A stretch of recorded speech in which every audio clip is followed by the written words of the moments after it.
कारगिल की जंग 2 महीने 3 हफ्ते और 2 दिनों तक चली। पाकिस्तानी घुसपैठियों को हमारे वीर जवानों ने उनकी औकात दिखा दी। लेकिन इस युद्ध के दौरान कुछ ऐसी घटनाएं हुई जो आपको हैरान कर देंगी। ये कहानियां हैं जज्बे की, बहादुरी की, मदद की और फतह की। आज से ठीक 24 साल पहले भारत ने पाकिस्तान को घुटने के बल ला दिया था। ये वो जंग थी जब भारत ने पाकिस्तान को उसकी औकात याद दिलाई। हमारे जवानों ने बता दिया कि कश्मीर पर कब्जा करना पाकिस्तान का अधूरा सपना रहेगा। पाकिस्तान को पता है कि भारत अब और कफन नहीं गिनेगा बल्कि घर में घुसकर मारेगा।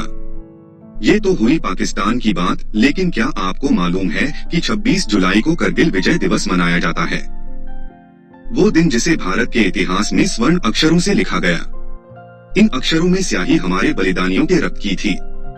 ऐसे तो करगिल युद्ध से जुड़े कई किस्से कहानियां आपने सुने होंगे, लेकिन अब पेश हैं कुछ ऐसे किस्से जो आपको न सिर्फ अपने देश के वीर जवानों की याद दिलाएंगे बल्कि आपको एक भारतीय होने पर गर्व भी महसूस कराएंगे।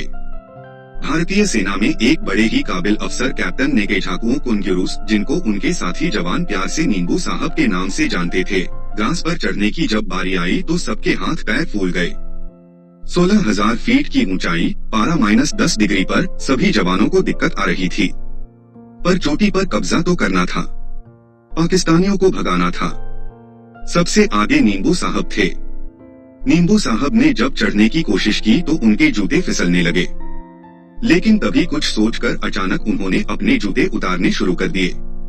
इतनी ठंड में जूते उतारना खतरनाक था, उन्हें फ्रॉस्ट बाइट हो सकता था। लेकिन इससे पहले कि कोई कुछ समझ पाता, नींबू साहब ने मोजे भी उतार दिए। नंगे पैर चट्टान पर ऊपर चढ़ गए, फिर धीरे धीरे अपने बाकी साथियों को ऊपर चढ़ाया। ऊपर चढ़ने के बाद नींबू साहब ने रॉकेट लॉन्चर से फायर किया और एक के बाद एक करके 7 पाकिस्तानी बंकरों को तबाह कर दिया। जवाबी फायरिंग में नींबू साहब को गोली लगी, बावजूद इसके वो दुश्मनों से लड़ते रहे। आखिरकार नींबू साहब के साथियों ने पोस्ट को अपने कब्जे में ले लिया, लेकिन जब पीछे अपने हीरो की तरफ मुड़े तो वो खाई में गिर चुके थे। नींबू साहब जा चुके थे, साथियों की आंखों में आंसू थे। सब एक ही बात दोहरा रहे थे, ये आपकी जीत है नींबू साहब, ये आपकी जीत है। अभी टाइगर हिल पर हमला नहीं हुआ था, उससे 2 दिन पहले ही हिंदुस्तानी फौज ने एक पाकिस्तानी फौजी मोहम्मद अशरफ को पकड़ लिया था। वो बुरी तरह जख्मी था। ब्रिगेडियर MPS बाजवा ने अपने जवानों से उसे उनके सामने लाने को कहा, जिसके बाद इस पाकिस्तानी फौजी को जब ब्रिगेडियर के सामने पेश किया गया और उसके आंखों की पट्टी खोली गई तो वो जोर जोर से रोने लगा।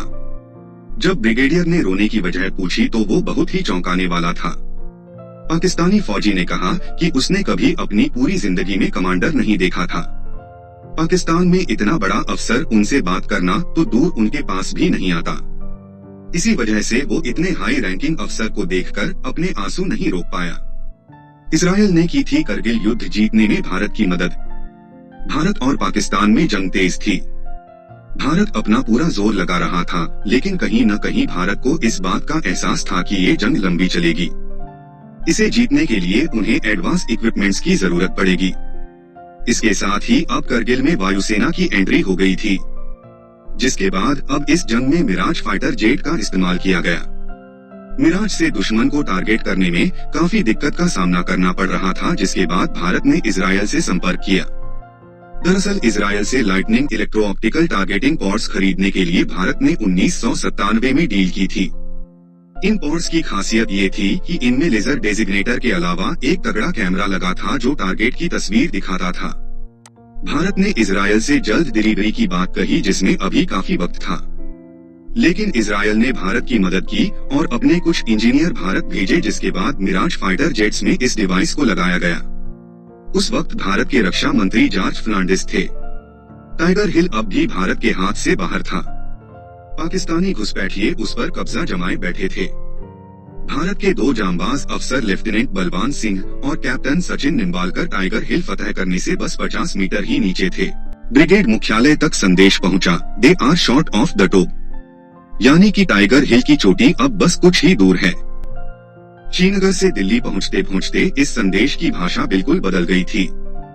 दिल्ली में इसे they are on the tiger top समझा गया। फिर क्या था, जिस वक्त ये खबर रक्षा मंत्री तक पहुंची उस दौरान वो पंजाब में एक जनसभा को संबोधित कर रहे थे। उसी दौरान उन्होंने ऐलान कर दिया कि टाइगर हिल पर अब भारत का कब्जा हो गया है। हालांकि कुछ घंटों बाद भारत ने टाइगर हिल पर अपना झंडा फहरा दिया था। उम्मीद है कारगिल युद्ध पर ये किस्से आपको पसंद आए होंगे। बोबलो चैनल को लाइक और सब्सक्राइब करना न भूलिएगा।